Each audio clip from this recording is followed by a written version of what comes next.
Hey, good afternoon, Scott Luton, and special guest co-host, friend of the show, Jenny Froome, here with you on Supply Chain. Now, welcome to today's show. Jenny, my friend, how are you doing?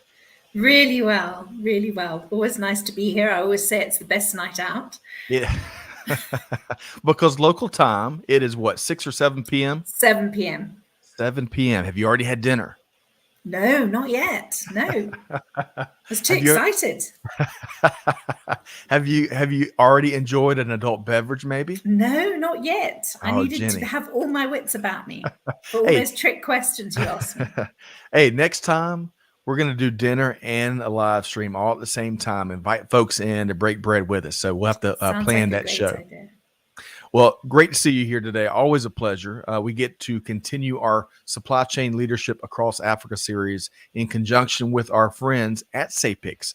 You may know, unless you're one of maybe three people across the globe, that Jenny Froome serves as COO of SAPICS, which is doing outstanding work from a professional development and a networking standpoint in South Africa, but really across the continent and the region. And you can check them out at sapics.org. Jenny, what's your favorite aspect of what you do at SAPICS?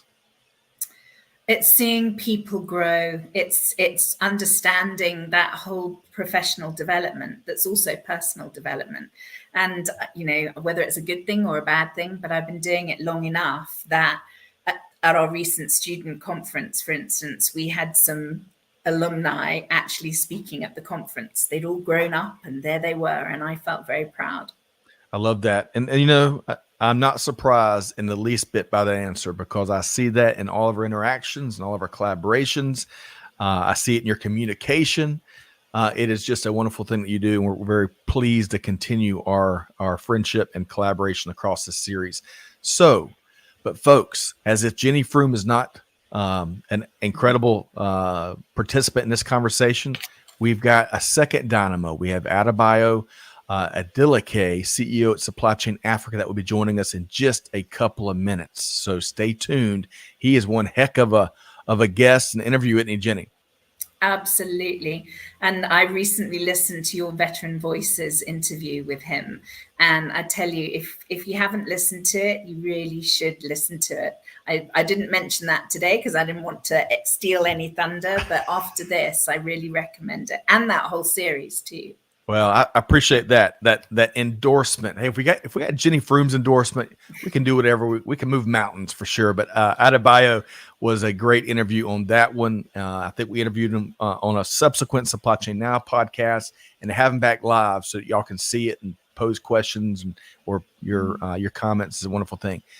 We've got one quick programming announcement I want to share with everybody. But before we do that, Jenny, let's go ahead and say hello to some of the folks tuned in from around the world. Like Samantha is tuned in via LinkedIn.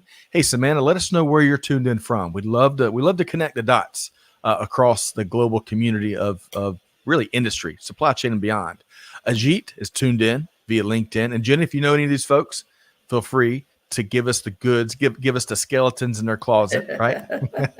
Ajit, great to see you via LinkedIn. Lamont is back with us. If you don't notice, talk about development. Look at all those professional certifications Lamont brings to the table. Project management and project management leadership is one of the things that Lamont I know is really passionate about, and we always enjoy his perspective from sunny San Diego. Lamont, hope this finds you well. Is it Giad? Giad, perhaps, and I apologize if I'm getting that wrong. Let us know. It's so important to get folks' names right, but regardless, Giad, thanks for joining us here today via LinkedIn. Joseph Moretta. Have you ever met Joseph Moretta, Jenny? No. So mark your calendar. I know that y'all collaborate with the ASEM community. Joseph is is a leader within a chapter up in the Northeast, and he also has a great podcast. I need to catch back up on that. Definitely a name I recognize. I bet that's what I thought. So Joseph, hope this finds you well, and feel free to give us an update on the podcast that you are leading. And Jana via LinkedIn, great to see you. Let us know where you're tuned in from. Jenny, T Squared holds down the Fort Force on YouTube, right? It is Friday Eve, folks. Bring on the supply chain nourishment. Great to see you here. Ahmad tuned in from Calgary via LinkedIn. Great to see you, Ahmad. Maruz is tuned in via LinkedIn. Hope I got that right. Let us know where you're tuned in from, Maruz. Great to see you. Okay, so Jenny, before we bring on Adebayo, just a second, I want to make a quick announcement. We're going to talk about, we're all celebrating the good things that the global supply chain ecosystem is doing. We're going to talk about a project that Jenny's leading towards the end of today's show. But up first, I want to talk about the Supply Chain and Procurement Awards, right? Coming up in May. Nominations are open through April 1st. But Jenny, just today, I was talking with Tanya Jackson, who is the Senior Vice President and Chief Product Delivery Officer at Lexmark. She, talking about dynamos, I was able to interview her a few weeks back. She is going to be, has agreed to be our 6th and final executive judge. And she is, that's like when the Braves went out, the Atlanta Braves went out and signed Greg Maddux, put him in position to win that World Series. It's almost that big, Jenny. Have you ever met Tanya? No, but I have to say she's got to be good because the rest of your judging panel is amazing.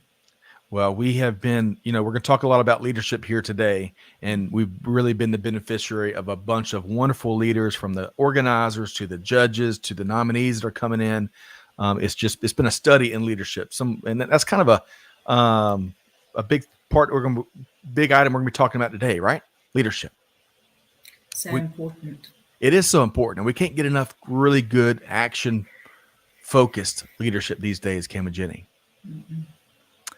It is a crying shame. See, it doesn't even the state of leadership doesn't even need a verbal response from Jenny. It's just a nope.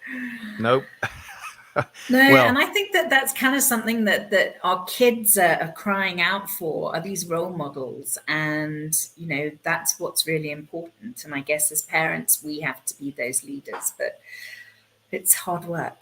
Agreed. It really is. It really is. But the good news is you got folks like our guest here that I'm introducing now that is willing to roll up the sleeves and do the heavy lifting in conjunction with the other non-lip service leaders out there doing big things for industry. So with that being said, I am so excited to, along with Jenny here, interview and kind of share the perspective of one of our favorite people. Let's welcome in Adebayo Adeleke, CEO at Supply Chain Africa. Hey, good afternoon, good evening, Adebayo. How you doing? I'm well, Scott. Jenny, as always, you guys are awesome. Thank you for having me. Same back at you. Hi to everyone out there, wherever you're tuning in. We really do appreciate your audience. I just finished teaching an operation class over here, so that's why I'm here in my office. Quite empty, but I think most people get the gist of it for the most part. But I'm really, really happy to be on supply chain now. I can tell my mom I made it. I made it for the second time. I'm like, Mom, I made it. And the best thing about the empty shelves is we can focus on you and not get distracted by all the paraphernalia behind that's you. One of the reasons why I use the empty shelf. I love that. Well, we're gonna so we got a full hour with the one and only Adebayo Adeleke. So stay tuned. Really quick though, I want to welcome in a few folks. We got Donna from Houston, Texas via LinkedIn. Great to see you here, Donna. Ikechukwu from Winnipeg, Canada. He's been with us previously, so it's great to have you back via LinkedIn. Looking forward to your perspective. Tempest is tuned in from the Dallas-Fort Worth area. Great to have you back, Tempest. Yeah. Mohib. So Mohib is part of the Wichita supply chain ecosystem. He's a wonderful person. He is an instructor over at Wichita State University. So for Greg White, I got to say, go Shocks, right? Mohib, great to see you. Okay. So let's start with a fun warm-up question, right? We got to try to keep our sense of humor in light of challenging events around the world. But here, this time of year is really special here, Jenny and Adebayo, here in the States, especially in the wonderful, beautiful city of New Orleans, because it's Mardi Gras, right? Mardi Gras time. I've been to New Orleans before, but I've never been able to participate in Mardi Gras. Have either of you? Never a Mardi Gras. I've been to New Orleans, but I've never participated in Mardi Gras as well. So, man, the food, the people, the history, the city is just such a special city. But the cocktails, That's right. The cocktails. Well, hey, you know, you're in for a treat because a great friend of the show, great partner of our team here, Donna Krejci, former executive producer at CNN, who helps us out with some things. Donna spent like the full week in New Orleans. I think she's got a house there. And she sent in some footage that gives us a flavor of what goes on this time of year. So we're going to see if this works. We got faith. We got an awesome production team. Let's see if they can bring us for a little tidbit of what's going on in New Orleans this week.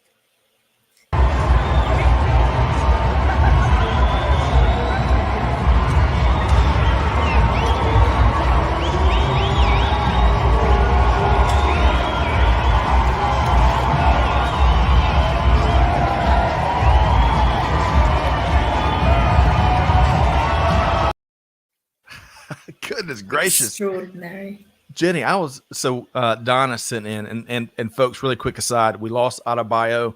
Sometimes you've got perfect connections, but most of the time, we're all fighting for the best connection. So if we lose folks, we're just going to keep working through the conversation. Hey, that Murphy's Law is alive and well, unfortunately, Jenny.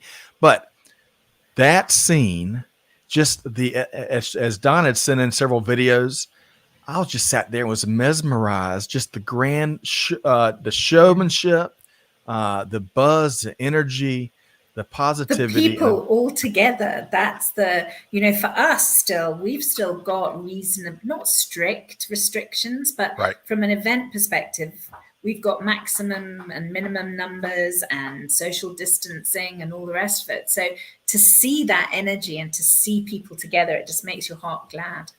I agree with you. So Adebayo, welcome back. We were just talking about sometimes you got a great connection. Sometimes we don't. It's just we're rolling with the punches today. But did you see that footage? Yeah, I saw it briefly. Sorry about that. In and out. The thing is, we just roll with the punches. That's right. That is right. Just roll with the punches. So really quick, Adebayo, you're like a superstar. We got folks messaging you from across the world, including Ikechukwu, who we just talked about from Winnipeg. It's good to see you again. Yes. Great to see you, Ikechukwu. Awesome. And Joseph responded. So Supply Chain Briefs, y'all check out his podcast there. Joseph, I appreciate what you do in continuing to move the global supply chain industry forward. Okay, so I want to ask y'all a quick question. So we're talking Mardi Gras, we're talking New Orleans. What's one of, and Adebayo, we're going to start with you. What's one of your favorite, what I'll call early events of the year? Any tradition events for you? So for me, it's always the New Year's. I grew up in Africa, and the New Year is always quite special. At least from this part of Nigeria that I grew up in, it's always the most celebratory holiday of the year. You eat, this festive environment and the atmosphere is something that is quite special. And during that time, it's Harmattan. It's in the Harmattan season.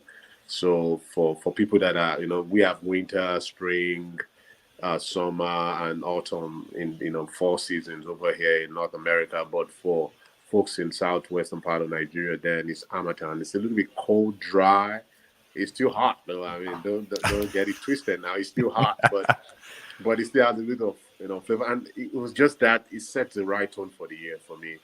And I always, New Year. Unfortunately, once I move over here, there's so many holidays here. I mean, from St. Patrick's to all kind of stuff, So, I mean, I blend in. But 4th of July is always it's very special to me in the U.S. as well. It's such a rich tradition, and looking at the stories of what led to the independence of the United States and how a particular group of people came together to fight for common cause, and that in itself is quite rewarding, and it says a lot about what people can do when they come together to achieve a goal. So I'm all about that.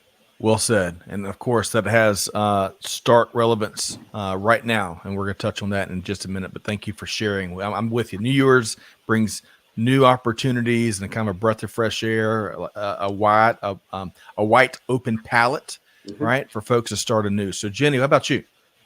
Yeah, but boring. But I agree. And this New Year's was very special because our son, who's supposed to be studying in Spain, was with us. And I actually felt quite sorry for him because he had a boring night in with mum and dad. But for me, it was super special. And he made beef Wellington from scratch, all by himself. We won't talk about the state of the kitchen, but the food was delicious. As long as the end justified the means. Definitely. And Dad had to do the cleaning up, so I won both ways. So it was fun.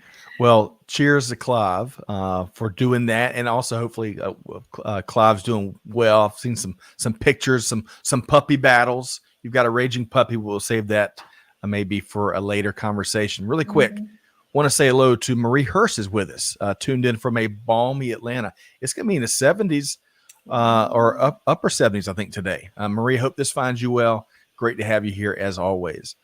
Okay. So, folks, we warned you, sometimes technology just does not cooperate. But, Jenny, we're going to keep on driving. It's normally me that has the problem. Well, you know. Don't speak too soon. Don't speak too soon. That's I think that's our key phrase here today. But let's bring in Adebayo back in. I think he's back with us here. And let's see. This thing is frustrating. This thing is frustrating. Well, so while we've got you, let's jump into the first big topic of the day, because we're going to be talking leadership. And, you were just talking a second ago about what we can do when folks unite and build that, that aligned alliance, that unified alliance, and we can move mountains. Talking leadership, obviously the Ukrainian president, Volodymyr Zelensky, is offering a masterclass in leadership right this minute in one of the most challenging and heartbreaking situations that I can think of. Adebayo, I want to start with you. What has stood out to you the most related to his leadership? And then let's also kind of as a follow-up question, and when it comes to supply chain leadership, what's critical right now with the backdrop of where we are in 2022? So, like you said, Scott, President Zelensky of Ukraine is giving the class. The world is at this audience right now, and is telling us what leadership used to, what leadership used to be and what it should be, for the most part. But I do have several, positions on this. And but one thing first is the leadership by being there, really the presence. Oftentimes, a lot of people we know, there's so many diluted definition of leadership these days. But leadership by just being there, most fathers understand this more than anything else. You might not do anything else, but as a father, when you're there, there's a presence, that presence of leadership. And most importantly, when in the time of trouble, in the time of,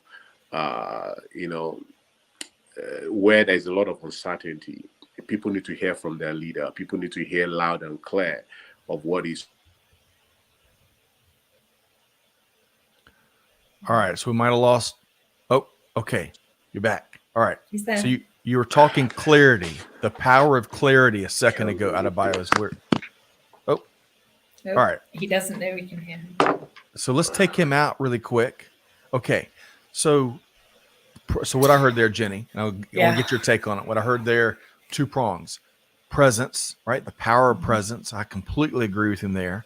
And then secondly, the power of clarity, of mission, of clarity of what's important and what's our priorities, what's our values, what we are willing to tolerate and what we aren't willing to tolerate. So, Jenny, what comes to mind for you when it comes to leadership in this situation?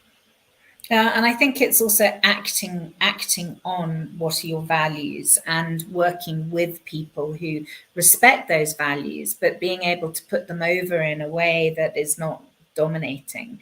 Just because they're your values doesn't mean everybody has to agree with the way in which you do stuff. So it's being able to do that give and take scenario, but at the same time still provide the boundaries and the support that maybe people are looking for. Agreed. Well said. Really quick, little sense of humor. Saham says maybe he's got a class now. He had to jet really quick. Yeah. So. Can you hear me now? Yes. And we got you loud and clear. Obvious. So I'm using my computer now because before I was using that computer and the thing was out first. So let me back to the question. Hopefully this holds on. So, presence of leadership by being there oftentimes is being underrated for so long. We saw these in Eisenhower. We saw these during World War II when those are classic traditional means of leading. But now during the Cold War, we saw a lot of it. But in the last 10 years, some of those things have been absent. But President Zelensky has given us a reason to be hopeful that the world is that was in a better place. And I'm really appreciative of just being there and telling these people that that there's hope. And I think that's what leadership is all about. Actually, being there is a sense of hope. It becomes a beacon of hope, not only for himself, but for his people and the world at large. Yeah, there's so much there. Both of y'all, in terms of what you're sharing. I want to share a little quick aside. I know we're going to talk about supply chain leadership in a second, but I was watching the PBS NewsHour yesterday afternoon, and we've all seen the stories of fathers taking their families to the border so they can exit and egress the country. And of course, a lot of these fathers are of conscription age, or they just want to be in the fight, and so they're saying goodbye and they're staying home. One father was getting interviewed, and he mentioned he's your Ukrainian father, and he mentioned, just 2 weeks ago, I had a full-time job. We were eating as a family, breakfast and dinner. I even had a blog dedicated to heavy metal music. But in the span of a second, all of that became irrelevant and not important. And it's now about this one mission to defend the homeland. And he talked about how his 4-year-old daughter, he had 2 daughters, 4-year-old daughter said, "When will the Russians be leaving Ukraine, Dad?" How do you answer that? How do you answer that? It's remarkable that that's where we are in 2022. So get y'all's quick response to that and just kind of giving hope to people. Oftentimes, we have a borderless world right now. Globalization, as we know it, has really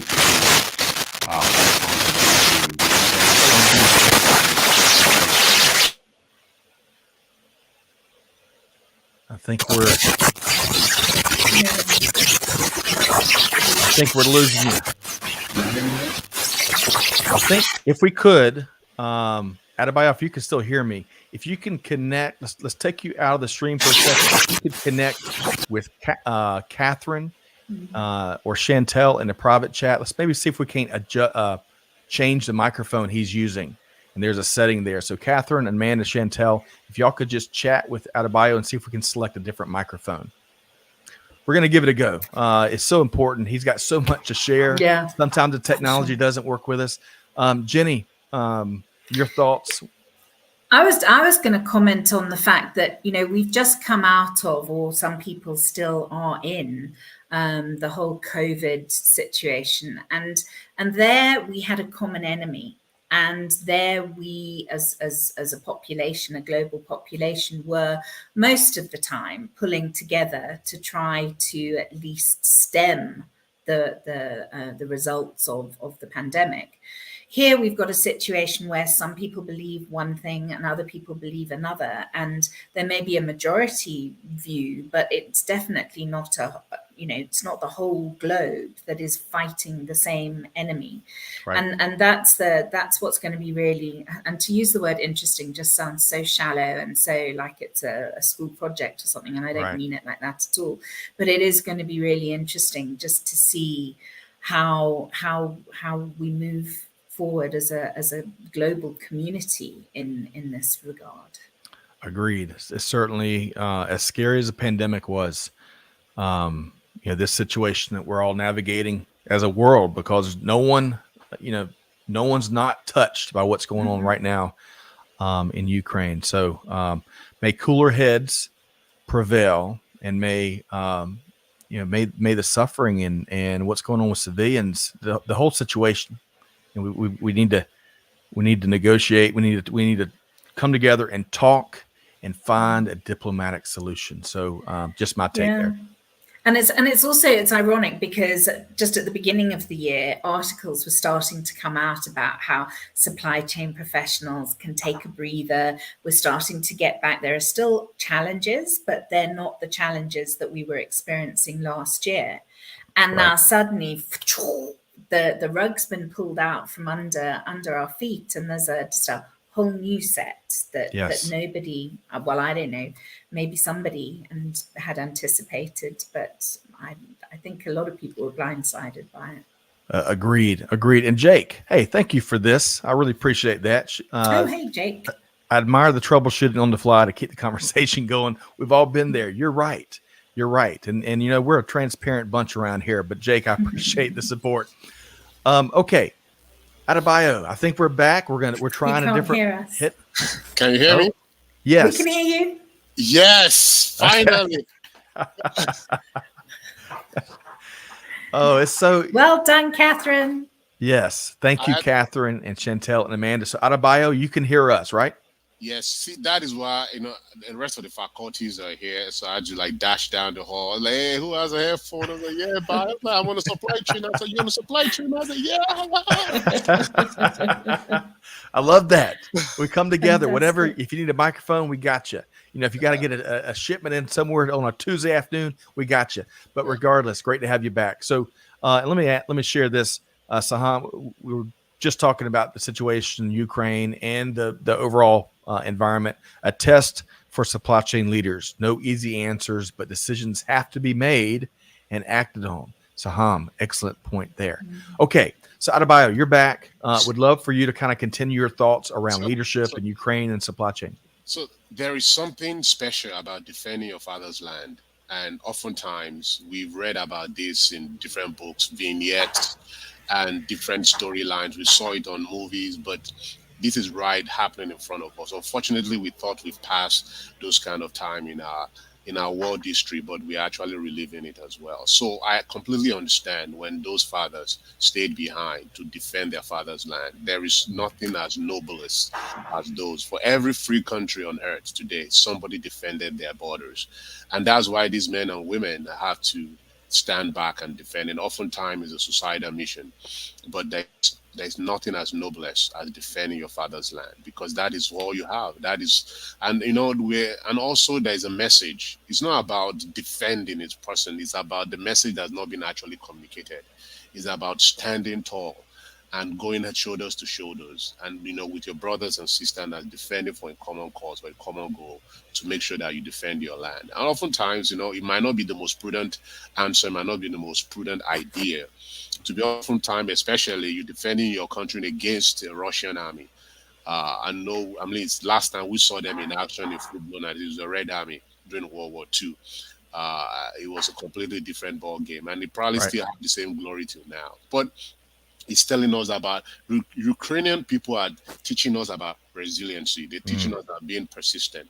And there's a lot to learn from them. There's a lot to learn from their great ability to stand despite facing a foe. I completely agree. And I don't want to take anything away from the Ukrainian situation, the invasion, and all that. We could talk for hours about the inspiring stories and the true, real resilience we're seeing there out of bio. But on a much lighter, less important note, when it comes to current, forward-looking leadership in global supply chain, what are some either parallels or what's some observations out of bio do you think is really important for supply chain leaders to know and act on today? Spontaneity. Ability to be spontaneous. The world we live in today will continue to change. And that's what I've learned in the last 2-3 years, is that a leader must be spontaneous. You have to be kind of ability to operate under that spontaneous atmosphere. See, as we usher into era of digitization, and there's so much risk involved. There's some risk right now that I myself in the risk business cannot even fathom. There are risks that are yet to be unborn. There's so much risk that are coming out there with the advent of Web 3.0, the inclusion of blockchain, artificial intelligence, and Internet of Things. They're going to birth new risk and new ideas and new sets of threats that we've never seen before. And we need leaders who can stand tall, who can stand tall for this. And oftentimes, situations like this kind of birth those kind of leaders. Ability to kind of figure out yourself, where just stick out the grit is what's going on. So, unfortunately. And I'm not a prophet of doom. Unfortunately, situations like these will continue to happen to the rest of time, and especially that we've now we're now ushering into the new era of metaverse. I heard of a few weeks ago that somebody is actually alleging that she's been groped on a metaverse world. Wow. And that's a new level of just craziness I've yet to even kind of understand. But yet we as people cannot even understand. We've not come to the full understanding of what this metaverse actually entails. But yet people are already using it for things of evil. So that can tell you that the world we live in, unfortunately, is not fair, and unfortunately, it's not sane. So imagine for supply chain leaders have to traverse this world, have to provide sanity in the world that is insane. And that is what is required of us. The world looks to supply chain leaders. To be honest with you, I was telling someone over there, he said, don't you think you're a little bit biased? I'm not. I mean, supply chain rules the world. So imagine the world looking to us to provide sanity in the midst of insanity. That's right. And that is what is going on at the moment. Agreed. Along those lines of what Adebayo is sharing, Jenny, one of our favorite phrases around here that came about from one of our earliest interviews was no product, no program, which is, there's so much truth in that simple phrase, which supports what Adebayo is sharing, because if folks can't get the products, what can you do? Your hands are tied. Jenny, speak to that a little bit. Yeah, I mean, absolutely. And there's a great program. I think it's called Empty Shelves, Empty Hands, which is another an initiative in the public health space, and exactly that. But I was going to say that from a supply chain leader perspective, there's got to be a calmness. And one of the questions at our recent student conference, and remember this came at the end of 2 years of COVID, right, and the vaccine rollout and all the rest of it, and they asked, is supply chain management a stressful job? and that was and the answer was yes, until you learn how to handle it. And I just thought that was such a great answer. And I do think versatility, flexibility, and ultimately calmness, rational thinking. I love that, Jenny. All right, so I want to go back to risk, Adebayo. As Jenny and I were kind of prepping for our interview with you, it dawned on both of us again, because we've interviewed you a couple times, as Jenny mentioned, Veteran Voices, and an earlier Supply Chain Now episode, probably about 18 months ago or so. Yes. And you dealt back in 2011.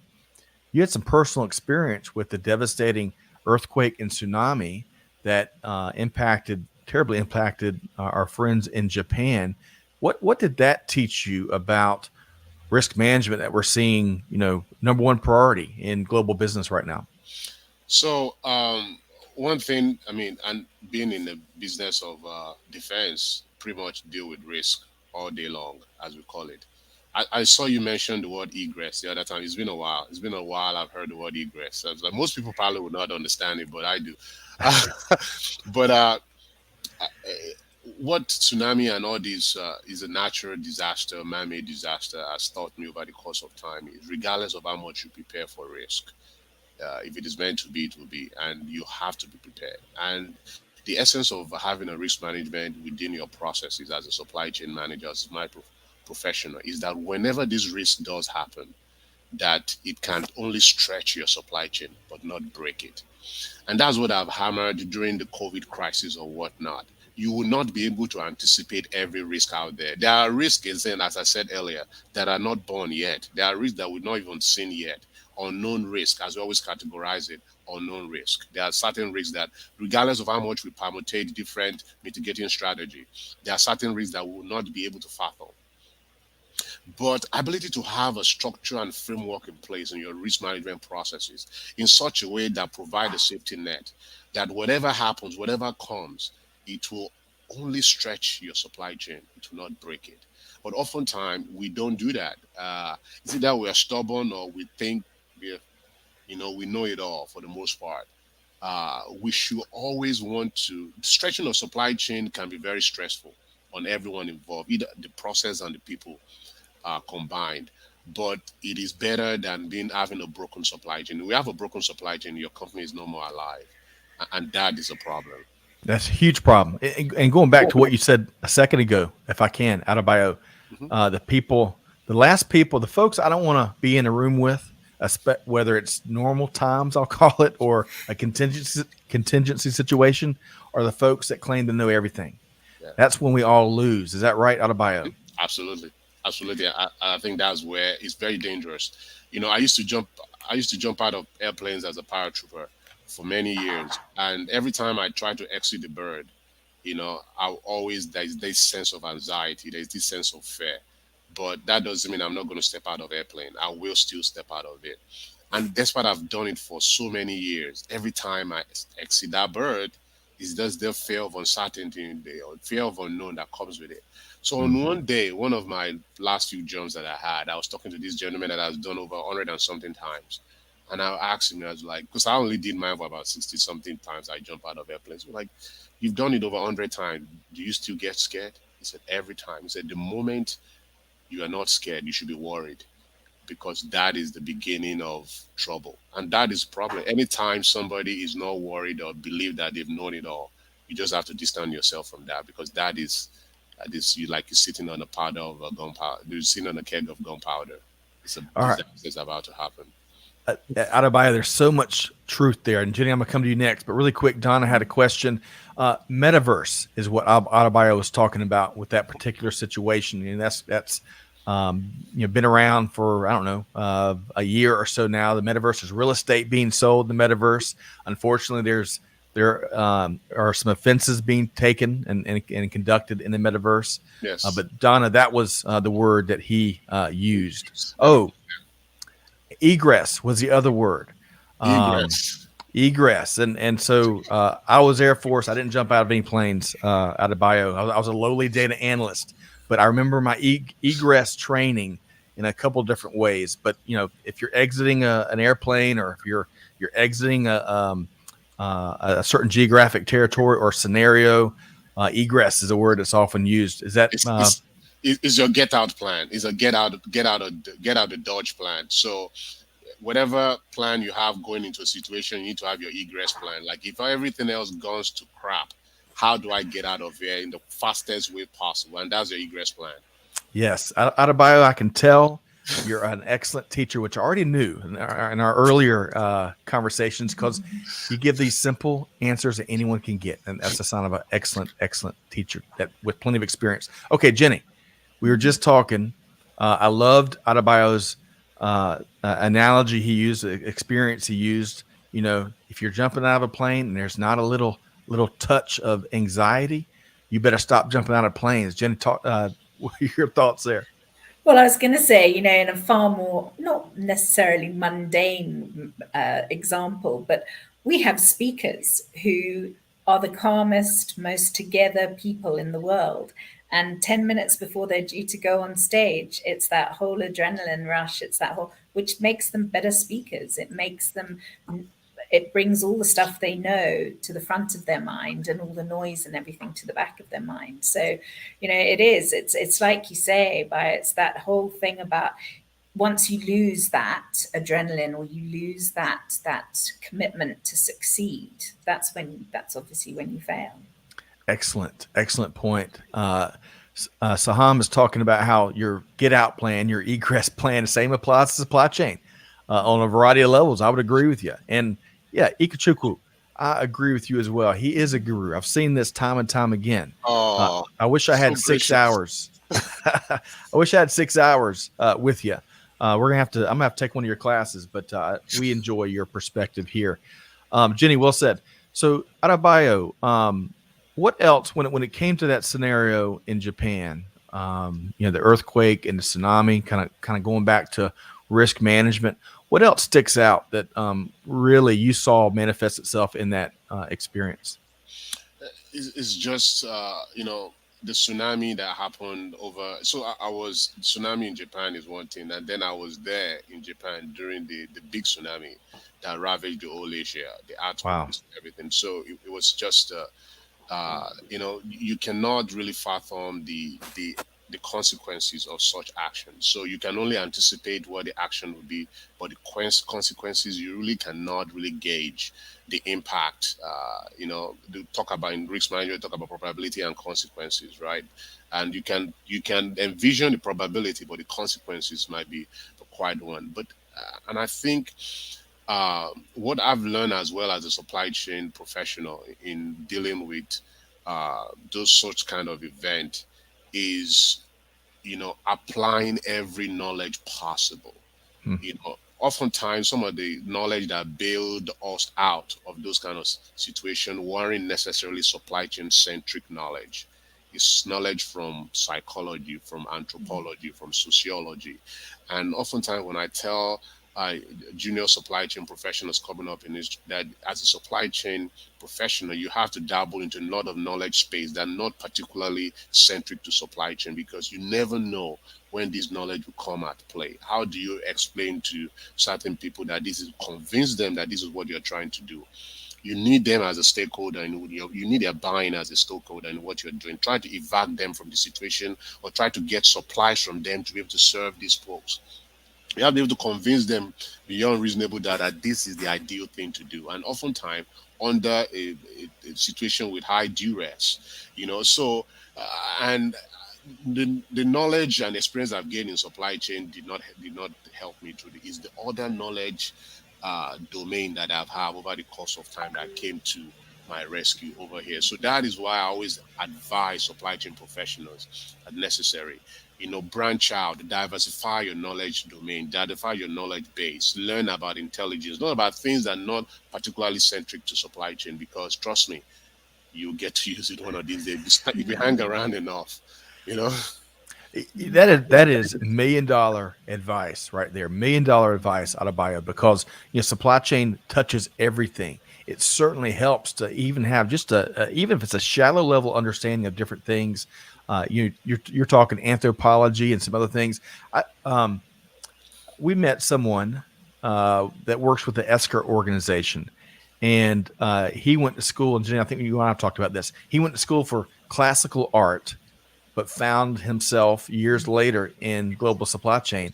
And he was talking about how his classical art training and appreciation helps with creativity and supply chain and beyond. And of course, building rapport with people. And that's a really, really important thing. So folks, branch out as often as you can. Jenny, what? Yeah, I was just going to say, the folks who work in humanitarian logistics, which is effectively what Adebayo was working in most of the things that you do, because people are fundamentally affected by the breakdowns in supply chains or in infrastructure.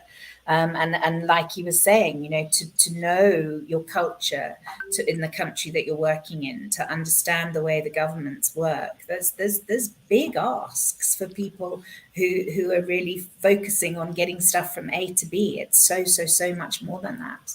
Agreed. So much more. And those are set line segments. If I remember my geometry training back in third grade, line segments, because there's an A and a B. It's not an ongoing continuous line. I think I'll check with my third grader.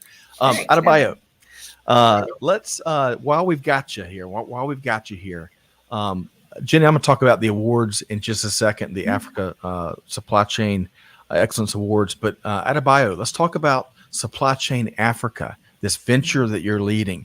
Tell us what is that all about? Very exciting. Thank you so much, Jenny, and for providing this platform, yourself and Scott, to speak about Supply Chain Africa. Supply Chain Africa is a digital platform that showcases the people, the culture, and the business of Africa.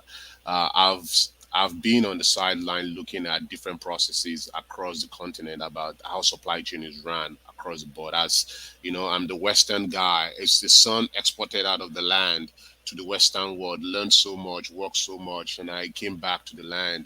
And I realized that we could do better, not necessarily following the Western world. The Western ideology and civilization has helped us as being the beacon of hope for the world at large. And we've seen it, in the same light as what's going on in Ukraine and Russia at the moment, between the two conflicts, how the Western world is coming together, liberal democracy and whatnot.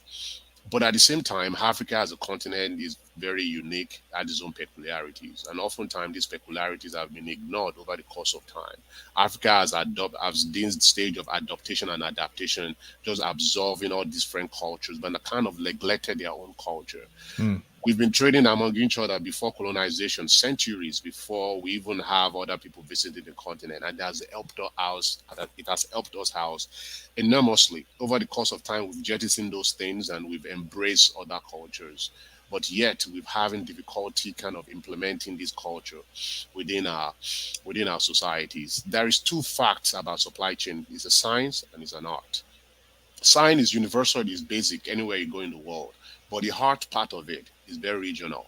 And I think that has been the Achilles for African supply chain, to be frank. And I think understanding the African supply chain peculiarity has not been brought to light. What has made us unique? What has made us special? We need to highlight it and we need to embrace it, not to be shy away from it. It is what makes us unique. As I was always, the best thing to explain is brown boxes. I mean, I'll call it brown boxes, brown trucks of UPS and the colorful trucks of FedEx. It's the last mile for the Western world in America, and the motorcycles at the last mile.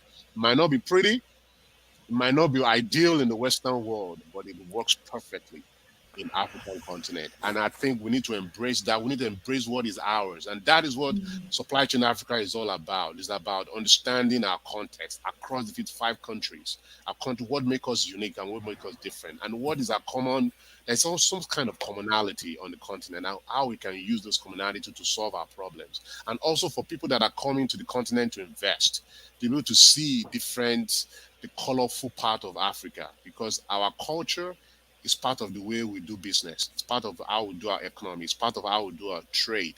And obviously, it's very entrenched in our supply chain. And we've neglected that over the course of time. So that's what African supply chain is all about, highlighting those uniqueness and peculiarities. Well, okay. So Jenny, I'm not sure where. There's so much I want to talk about with what he just shared. Yeah. I'm not sure where to start. Jenny, what out of all of that, what's the thing you're most excited about or agree with or what have you? I'm just so excited that it's another platform that's showcasing, highlighting the brilliance that is on the continent. So often it's all the negativity, and to have something that's positive, that's actually going to educate people that Africa is not one country, that's going to highlight the nuances in different countries, but also create that unity as well. I think it's so exciting. And I think that if anyone can do it, you can do it. Yes. All right. Thank you so much. One final question, and then I'm going to circle back to Jenny, to you and the awards. But Adebayo, you've got a great event coming up next week with a friend of the show, DC. Yes. So tell us what is that going to be about, and where can folks go and plug into that? So it's going to be live on Zoom, and people can register. It's a free event, but it's also is to highlight women in supply chain and how they've been able to create their businesses, and how they'll be able to champion different initiatives and teach other. This is an International Women's Day deal, and women across the world have been disenfranchised, have been, not been able to reach their full potential because of the world created by men. And I think it should be highlighted, especially from Supply Chain Africa. We know the largest block of business owners in Africa, they're women. So in this particular case, we want every woman and people that are supporting women cause to come online to hear from DC and a couple of other folks with Tomi Balogun coming from Nigeria and Jit as well. The people to come and just listen to their experience and how they've been able to kind of traverse this crazy world of business. And they're also supply chain centric as well. So I think it would be a wonderful thing to celebrate women and celebrate business run by women as well. So next Tuesday, March 8th, 1 p.m. to 2 p.m. Central. We're going to be live. To log on with us, we're going to plug into LinkedIn as well, and everyone can actually blow live. We can just share experiences. DC is dynamic. She's like, I don't even know how to describe her. And Tomi Balogun as well. She has raised last year I think she raised over $17 million worth of revenue for small businesses for women. Or Wow. I mean, it's mind It's blowing. remarkable. Yes. It's beyond remarkable self. It's beyond remarkable. So, yeah. I agree with you. We've been fortunate to interview DC around here, and it sounds like you've got an outstanding show and event and learning opportunity and information exchange opportunity. It's for our team. And by the way, the best production team in the business, Amanda, Chantel, and Catherine, thank y'all so much for navigating through the last hour or so. But hey, if y'all can, if you go venture over to Adebayo's LinkedIn profile, if y'all could grab that link for next Tuesday's event and drop that in the comments so folks can register directly. That'd be wonderful. And Tempest says, DC's my mentor. Looking forward to the event. How about that? Looks like Ikechukwu is going to be there. LinkedIn, I'm not sure who this is, but that's the greatest way of Africa, speaking about some of the things that you've been referencing, Adebayo. Okay, so Jenny, speaking of excellent events, let's talk about the Africa Supply Chain Excellence Awards. And I think I've got this teed up here. So tell us what is, well, a little snippet tool can take us a long ways. You know what I mean? Tell us about the Africa Supply Chain Excellence Awards. Okay, with pleasure. But first of all, I just want to say, Adebayo, you know how to pick the topics that are near and dear to my heart. So thank you for all you do in that regard. This is one that kind of, dovetails totally into what is being done with Supply Chain Africa, which is to showcase and highlight and applaud supply chain management that's of excellence on the continent. And that means everywhere, all countries, anybody. And these things are not just about people who've managed to save companies money. It's about any example of supply chain excellence that has made a difference to something, to a person, to a life, to a business. It's going to be a very varied selection. We've got some fantastic submissions already. It's the first one that has happened. We've got 9 different associations from across the continent involved. And the whole idea of it is that it is for supply chain professionals and managed by supply chain professionals. So there's no kind of, hidden money making machine. It is all about making awareness and applauding supply chain excellence. I love that. And I think if we can drop that link in the comments as well, ascea.co.za. I'm gonna throw it back up there really quick. That's where you can learn more. You can nominate. You can support it. Attend. You name it. I love the purpose. And Scott, just to caveat in there, I know we're running out of time.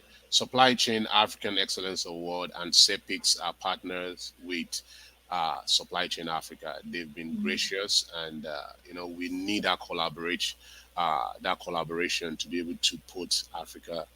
Especially African supply chain in its rightful place. So it's all about working together. It's all about working together. Absolutely. Thank you so much. Agreed. Well, no, thank y'all. I mean it.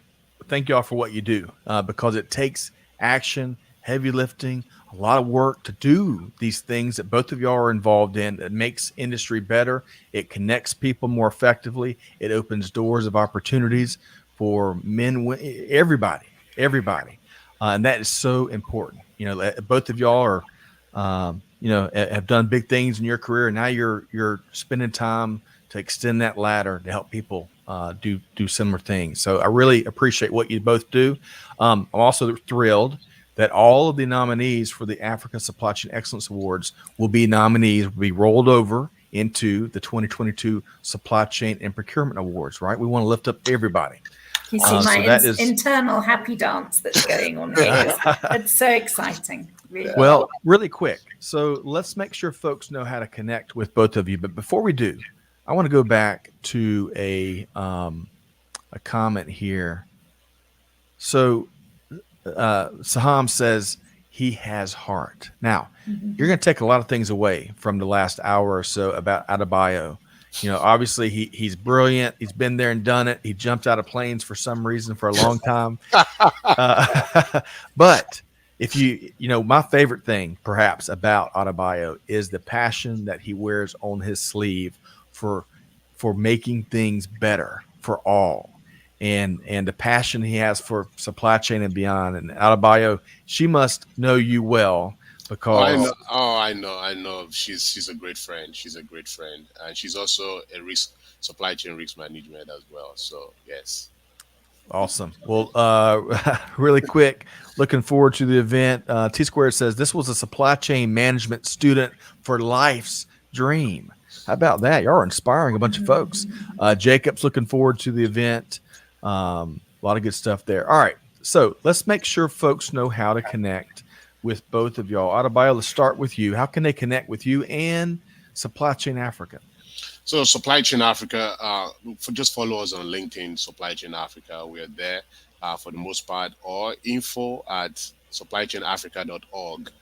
We are there. And also you can follow me. If you follow me on Adebayo Adeleke on LinkedIn, you always find your way. I'll route you to the right to Supply Chain Africa. We need, and as right now, our first edition, maiden edition, is going to be dropped end of this month. We're looking forward to it. It's going to be our first land break and landmark magazine. So we're looking forward to. I'm really excited about this. Folks are working. These for Africans by Africans, and I'm quite excited about this. So Jenny, thank you. Scott, thank you. I really do appreciate it. Now everyone out there supporting Supply Chain Africa, and also just whatever you're doing in your looks and crannies of your respective location that are progressing the work of supply chain. I really do thank you from the bottom of my heart, because without supply chain, we don't know where we will be today, especially with the COVID backdrop and whatnot, and the craziness that is going on in the world. So every supply chain professionals out there, thank you.